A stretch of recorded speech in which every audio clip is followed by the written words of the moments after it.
Turabaramukije bakunze bisamirizi n'imbonesha kure buntu ijwi ry'ubuntu n'ivyizigiro tubaha ikaze mu kiganiro Trauma Healing.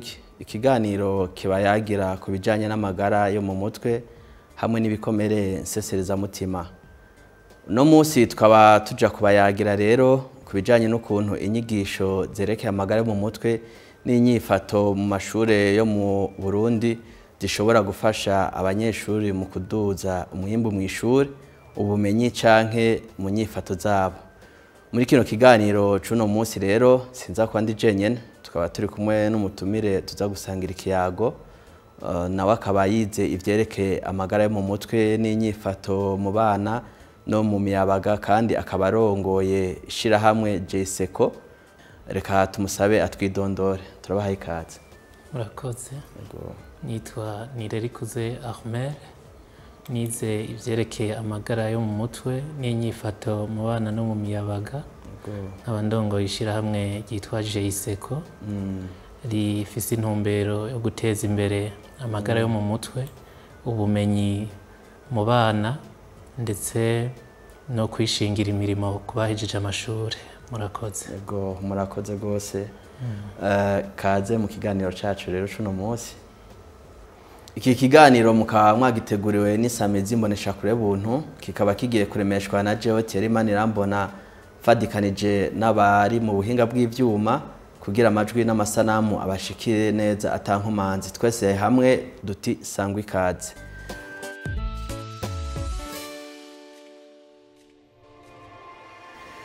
Mu gutangura Garmere, mudufasha mukabanza gutahuza abariko baradukurikirana icarico inyigisho zerekeye amagara mu mutwe n'inyifato mu mashuri, ico umuntu aba agomba kuvuga twumve ko hoba harimo itandukaniro n'izindi nyigisho zisanzwe tumenyereye. Murakoze cyane. Kimwe nobanza kubashimira kuba mwantumiye, kandi imbere yuko mvuga kwico mumbwiye nobanza kuvuga amagara yo mu mutwe. Abantu benshi bavuze bumvise amagara yo mu mutwe birabatera ubwoba, bumva ibisazi. Ayo materme bene ayo niyo kumbure yavyishe, aho usanga abantu bahungabana ntibivuze kubera boca bitwa abasazi. Rero amagara yo mu mutwe abantu bumve ingene ibigumbagumba bimerewe, bumve ubushobozi bwo gushobora gufata ibigumbagumba hagati mu bihe bitandukanye, bumve umubano hagati y'umuntu n'uwundi ukomeze, bumve ubushobozi bwo gushobora gukora ivyo uhamagariwe gukora kandi ugashika ku ntumbero. Ngiye kwico kijanye na inyigisho zerekeye amagara mu mutwe, kuri ico kijanye n'inyigisho en fait bivanye n'ukuntu kivugwa mu gifaransa, éducation psychologique dans le contexte scolaire burundais. Biragoye kuvuga ko ari inyigisho, ariko ni intunganyo kuryo batunganya inyigisho z'indero, ni intunganyo ifatiye ku magara yo mu mutwe n'inyifato,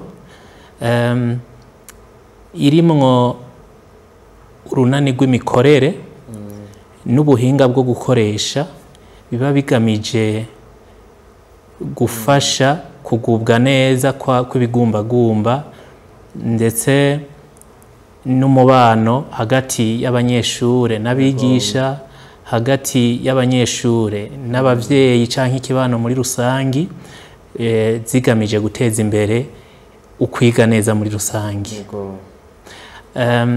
Biratandukanye cyane n'intunganyo yahahora canke ya kera, nk'uko kuntu nyene habaho kwitwararika ibigumbagumba vy'umunyeshuri uko bimerewe, habaho kwitwararika ingene abanye n'abandi canke ingene abanye n'abandi banyeshuri, ingene abanye n'umwigisha, ingene abanye n'abavyeyi, harimo kwitwararika ubushobozi bwiwe bwo kwiga, kuko abanyeshuri bose ntibiga ku rugezo rumwe, kandi niyo processus canke ico gikorwa cyo kwiga umutwe urafise ukuntu wagitunganije.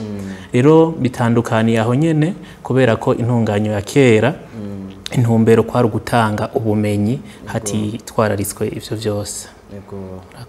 Murakoze. twumvise yuko iyo ntunganye isanzwe itandukanye n'iya kera none muri ko muraraba mubona ko byoba bikenewe yuko yoja mu nyigisho z'ubu murakoze cyane inyigisho canke intunganyo yisunzwe amagara yo mu mutwe n'inyifato birakenewe cyane kwija ko yinjizwa mu buzima bw'amashuri kubera ko impamvu ya mbere ni ubuzima bw'umwana umwana ubwiwe ahura n'ibibazo bifatanye n'ubwana bwiwe hama ahura n'ibibazo bifatanye n'imiryango agahura n'ibibazo bifatiye ku buzima bw'ishure ubwaryo hama imiryango wanashaka abavyeyi reka mpere ku abanyeshure abigisha twese tuva mu miryango hama imiryango iri mu gihugu kandi igihugu kiri mu isi isi irimwo ibihungabanya igihugu kirimwo ibihungabanya imiryango ifise ikiyihungabanya rero abana barahura n'ihungabanwa abigisha nabonyene bafise ibibahungabanya nabonyene kuvuga nabonyene barakeneye kuroranirwa mu bigumbagumba muri rusangi impamvu zifatiye ku mwana n'impamvu zifatiye ku miryango impamvu zifatiye ku ishuri ziratuma iyo ntunganyo ikenerwa ego twumvise ko hariho ibibazo abanyeshuri bahura navyo kandi usanga ni byinshi mbe nibihe nyamukuru novuga intambamyi nyamukuru canke ibibazo nyamukuru neza na neza ubugendo uradaha nk'uturorero nyambara twoba ufise arakoze mpereye intambamyi nyamukuru ni y'ubwana ubwayo kuvuga umwana afise intambamyi y'ubwo bwana rimwo hama umwana ibigumbagumba vyiwe bihura n'ibibuhungabanya kubera nyene ubushobozi buke bwo kwakira ibintu hama umwana kuva agisamwa arashobora guhura n'ibimuhungabanya bivanye n'ingene ikibano ariko naho ari mu nda umubano uri hagati y'umuvyeyi n'uwundi biratuma ahungabana kuva akiri mu nda arashobora no guhungabana ku mwaka umwe ku myaka ibiri ku myaka itatu bivanye n'ikibana arimwo canke bivanye no kutamenya ingene umwana akura n'ingene umwana agenda arahindagurika ivyo rero biraheza bigatuma uko agenda arakura haba inyifato zitangaje canke zishobora gutuma umuvyeyi atamenya ivyo ari vyo akifata kutariko rero umwana arahura n'iyo ngorane yuko adafise ubushobozi bwo kwakira ibintu kandi abakeneye ubufasha mugaga cahura n'ingorane y'ikibano uhereye mu muryango badatahura impamvu ariko arifata uko ariko arifata badatahura n'impamvu ku ishure ariko arayobegwa uko ariko arayobegwa kubera ko impamvu n'umuryango ubwawo ari intambamyi uno munsi umuvyeyi arungitse umwana ku ishure yumva umenga umwana arihagije genda gukora kiriya nanje ngiye kurondera ivyo ufungura hama atazana umwimbu yari yiteze ni ukuvuga acafatwa nk'uko atakoze ivyo yategeza gukora acagira amazina yitwa rero intambamyi ya mbere ni ubwana iya kabiri ni umuryango iya gatatu ni kibanza umwana yigiramwo aho usanga kumbure umwana ivyo yari akeneye ku ishure ntariko arabironka ku rugezo rukwiye kuko urumva ntakeneye ubumenyi gusa akeneye gufashwa mu bigumbagumba arakeneye kwitwararika muri bwa buzima bw'imibano arakeneye gufashwa hisunzwe ubushobozi bwiwe bwo kwiga hama rero umuntu atanga ico afise umwigisha burya kugira ushobore gufasha umuntu k'urwo rugezo aho wiyumvira ingene amerewe aho wiyumvira uko abanye n'uwundi aho wiyumvira ubushobozi bwiwe bisaba kuba nawe waritahuye bisaba kuba nawe utahura nawe ushobora gufata ibigumbagumba vyawe, kuko abana bafise uko bifata. uri umuntu ibigumbagumba vyawe nawe vyahuye n'ikibazo, ushobora gusanga wavuze ibitari vyo canke ugakora ukutariko. Rero bisigure ngo arashobora guhura n'intambamyi zo kutaronka ivyo yategerezwa kuronka kw'ishure, canke akabironka ukutariko, canke ugasanga nyene ari ivyo akeneye ntibihwanye n'ivyo ariko arahabwa. Umwana arashobora kuba mu ishure aho usanga nivo yiwe idahwanye n'ivyo ariko arakira. Rero ni ca kibazo nyene c'uko iyo ntunganyo itaraba integre neza. Merci. Yego murakoze. Urumva bisigura yuko ngerageje gutahura ivyo wavuze nuko iyo habuzemo guherekezwa cyangwa gufashwa muri byo by'ishuri usanga umwana atari karashobora kuronka neza cyangwa atari ko arakora neza mu ishuri. Ego. Ni kibazo ciza cyane wanashaka ndanakigire ko iyo habuze ubwo bufasha bwisunzwe amagara yo mu mutwe n'inyifato cyo no kwita accompagnement psychologique, muri ico gihe biragira ingaruka ku bumenyi, bikagira ingaruka, bikakomeza no kugira ingaruka ku magara y'umwana, kubera ko iyo ibigumbagumba vyiwe bidakomeje kuronka ubufasha ku ruhande rw'abavyeyi no ku ruhande rw'ishure, muri ico gihe umwana biragera ku rugezo agaragaza ibimenyetso bitari vyiza, aho usanga asigaye afise ubwoba bufatiye ku mashure, canke ugasanga naho yoba yahora ashobora kwandika ijambo kubera ubwoba ntagishobora kuryandika, bikagera ku rugezo aho yumvise ko agira aje kw'ishuri ashobora kugwara kamene ku mutwe, akagwara mu nda, canke akagira izindi nyifato, ntaba gishobora gufata amanote, ntaba gishobora gushira umutima ku vyigwa. Noneho birashobora no kugera ku rugezo aho umwana agira des pensées suicidaires canke ivyiyumviro vyo kwiyahura, bivanye n'ingene bwa bwoba bwakomeje kuduga, bivanye n'ingene atarose bwa bufasha, hama bigakomeza kuduga, kuvuga amagara ahungabanye akabura ubufasha, umuntu arakomeza kuremba. Niko bimeze. Rero iyo habuze ubwo bufasha bigira ingaruka, bituma umwana ubwa mbere atakaza inzira yo kwiga canke agatakaza inzira y'ubumenyi. Ni ibintu bibiri. Umwana arashobora kubandanya yiga muga atari kararonka ubumenyi, muga arashobora gutakaza n'inzira y'ishuri, cyo no kwita décrochage scolaire. Arashobora guhagarika ishuri, ariko kandi ni nk'uko ashobora kugwara ku rugezo ruteye ubwoba mu bigumbagumba, rwa rugezo twita depression, aho no kubura itira ashobora kuribura, vya vyiyumviro vyo kwiyahura nariko ndavuga bikaba bibi nyene. Hama ivyo biraheza bikagira ingaruka ku muryango, kuko umuryango burya nta terambere ribaho ry'umuryango abana batariko baratera imbere, kandi ni nk'uko n'igihugu kidashobora gutera imbere nimba umuryango utariko uratera imbere. Ego numva rero novuga ati habuze ubwo bufasha abana ubuzima bwabo burangirika, ariko kandi n'imiryango irahahombera n'igihugu kigahahombera. Murakoze. Ego murakoze gose.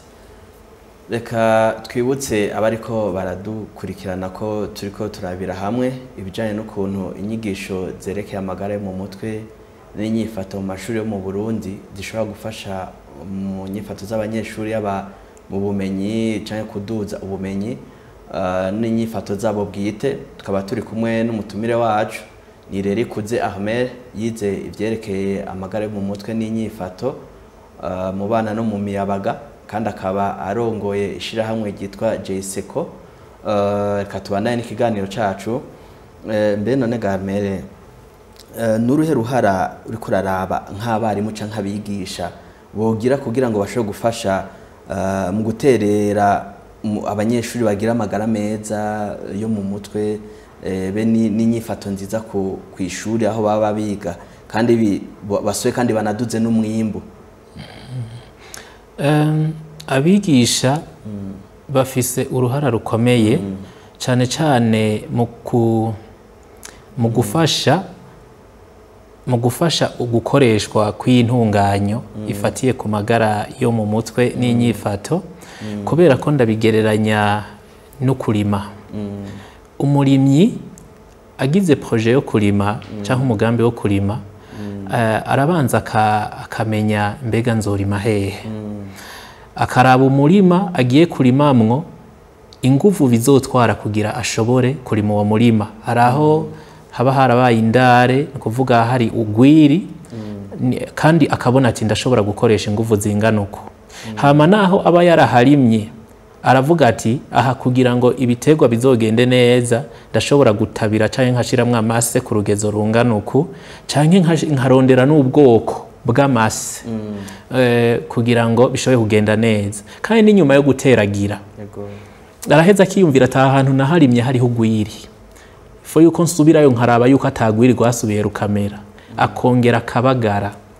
Ndetse akiyumvira ati bivanye n'igihe turimwo, izuba rishobora kugirira nabi canke ubukoko bushobora kugirira nabi ibiterwa, reka ngende mpompe canke mvomerere. Rero n'umwigisha ku bijanye n'iyi ntunganyo y'amagara yisunza amagara yo mu mutwe n'inyifato, ni igikorwa gikomeye, kandi umwigisha afise uruhara rukomeye kugira ngo amenye ngo abana ngiye kwigisha bamerewe kunukunuku, mu bigumbagumba, mu mubano, ndetse no mu bushobozi bwo kwiga.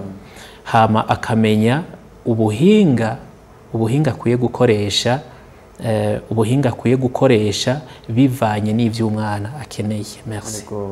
Murakoze.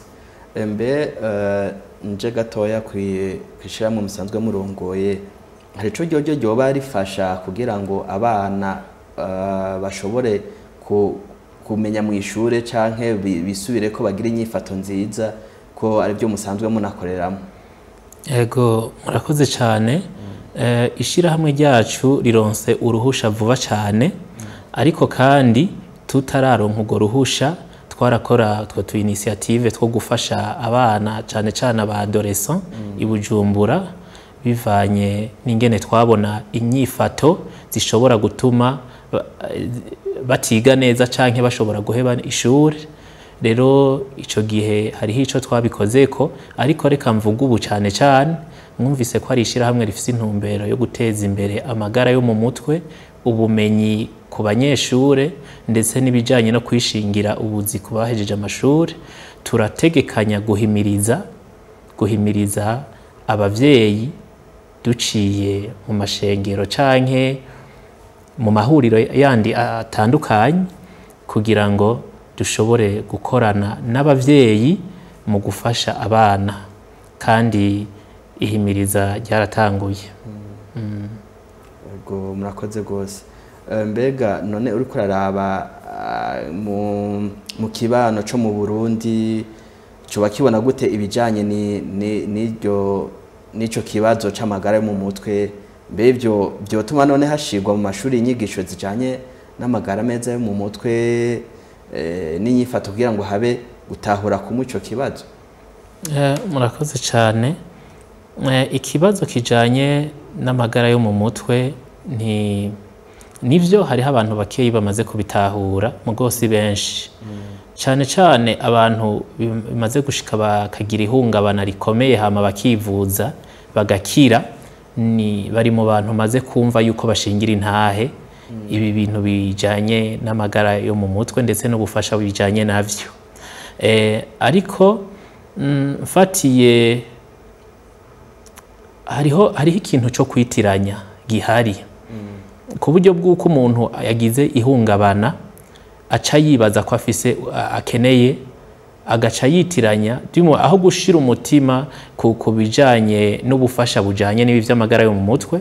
Nibaza ko kenshi biva ku kutamenya, kandi nibaza ko bo babitahujwe, ugasanga umuntu aravyitiranije n'amadayimoni, akibaza aho goya amadayimoni, hama akumva umenga yosengerwa, kandi biri mu bintu bishobora gutuma n'ibikorwa byo mu mashengero bitagenda neza kuko umuntu ataba yarose ubufasha akeneye. Nivyo birakenewe, nubwo bufasha burakenewe. Ndiko ndavuga ikintu cyo kwitiranya, ugasanga umuvyeyi afise ikintu citwa burnout parentale canke épuisement canke kuruha, kuremerwa bivanye nuko kuntu bitariko biragenda kubijanye no kurera umwana. Ugasanga umwana aramuruhishije, mugabo akabona umenga inyishu ni cours du soir. Hariho kwitiranya inyishu ifatanye n'ihungabana ryo mu mutwe. Rero ntibabifata kumwe, mugabo nizera yuko babitahujwe, habayeho uburyo bwiza bwo kubivuga, bashobora kubitahura kandi bigafasha noneho mu kwinjiza ya ntunganyo mu buzima bw'amashuri. Yego. Wari uvuze ikintu c'amakuru du soir, mbe coco ugiye kuraba bijanye niyo ntunganyo yuko twokwinjizamwo, bajya bahora bagisha amakuru du soir nk'abana bobo, est-ce que psychologiquement ni vyiza canke wewe kubwiwawe ubifata gute? Je ndafise ukuntu ndabifata, kubera hari aba bantu batanga cours du soir, hari igihe bafasha bivanye n'ishuri umwana yigamwo. Dufate muri primaire cyangwa ugasanga nta bibazo vy'ihungabana birarenga urugero afise. Mugabo jewe ico mba ndiko ndisunga cyane n'abana usanga bagaragaza ibimenyetso vy'uko babihiwe n'ishure. Muri ivyo harimo amanota atari meza, mugabo harimo n'izindi nyifato. Abo bana rero, kandi noneho n'umuvyeyi afise uwo mwana arashobora kuvyikanga yuko vyarenze urugero. Jewe nisunze rero twebwe ingene tusanzwe dukora canke tugiye gukora muri JISECO, twebwe dufasha abana mu buryo butatu. Ni ukuvuga ugiye kuraba bwa bufasha bwa cours du soir burajamwa mu bwo butitwa cours du soir, kandi wanashaka impamvu ya ntunganye ikwiye kwinjizwa ni kubera cours du soir bigamije gutanga ubumenyi hatisunzwe vya bigumbagumba vya wa mwana, ingene abanye n'abandi, hatisunzwe ingene atabumenyi bukwiye bw'ingene umwana ashobora kwakira inkuru, n'ingene iyo nkuru ishobora gucika ubumenyi bugacika ubushobozi. Rero muri ico gihe twebwe tuca dukora mu maspe atatu canke mu buryo butatu, aho dufasha umwana kwiyigisha, aide à l'auto-apprentissage, tukongera tugafasha ico bita remédiation scolaire, kuvuga ngo umwana muri we ariho conflit interne canke intambara muri we, kandi hashobora kuba hari intambara hagati yiwe n'umuvyeyi canke nabo babana, canke hari intambara hagati yiwe n'umurezi. Ivyo vyose haba harimo ubufasha bujanye navyo, n'izindi activité extrascolaire, kuvuga ibikorwa biba bigamije gufasha abigumbagumba bishobora kuba vyarononekaye, kuko burya kugira umwana yige neza hari ikintu no kwita attention. Ico naco kirafatanye n'ibigumbagumba, n'uburyo umwana ashira umutima ku vyigwa. Hari ico bita la motivation canke ugushaka canke impamvu ashobora kwiga. Ivyo ni ibintu bitegerezwa gukabugwa n'ibindi bikorwa bifatanye n'inkino, ariko kandi biri mu buhinga. Murakoze. Ego, murakoze gose Armel. Mu kurangiza, ni gute none twashobora gutuma indero yerekeye ivy'amagara meza mu mutwe, inyifato n'ukuntu umuntu yiyumva ihura n'imigenzo ndundi canke n'uburyo abarundi babayeho mu kibano? Ni ikibazo ciza gose. Jewe ico mbona nuko abarundi turakeneye ubufasha bujanye n'amagara yo mu mutwe ndetse n'inyifato. Rero birakenewe ko bahimirizwa, ariko iryo himirizwa rigakogwa mvuge mu bwenge no mu gutahura abarundi muri rusange, kubera ko birakenewe izi mvugo canke aya materme psychologique canke izi mvugo zijanye n'ivy'amagara yo mu mutwe ko bishigwa mu kirundi bashobora kumva. Ariko kandi ni vyiza yuko vyisungwa imico n'imigenzo y'abarundi, kuko burya kugira ufashe umuntu ni vyiza kwisunga n'imyemerere yiwe, uraheza ukayidugirako ukayisunga bigafasha. Kandi muri ico gihe yukoreye iyo wisunze aha nakasengera ivyo indangagaciro ziwe biraheza bikumvikana. Kuko la croyance canke imyemerere irafasha cane kugira abantu bashobore gutahura izi concept.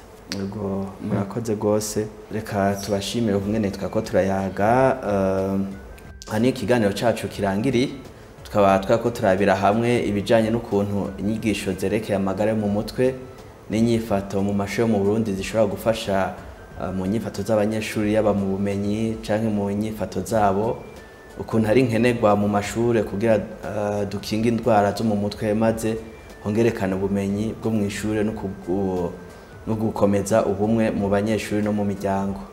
Ni ikiganiro mwateguriwe n'Isamizi Imboneshakure y'Ubuntu. Reka dushimire umutumire wacu ni Rerikuze Armel arongoye ishirahamwe JSECO kandi akaba yize ivyerekeye amagara meza yo mu mutwe n'inyifato mu bana no mu miyabaga. Turabashimiye gose Armel.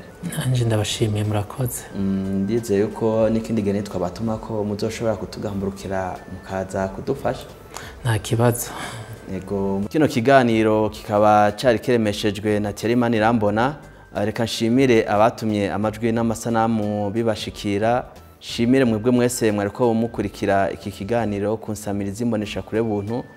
Tukaba tubifurije kuroranirwa kandi ndabibutsa ko bikunda ko umuntu ashobora kwisubirako no kwiyubaka mu buzima bwiwe naho ubutaha.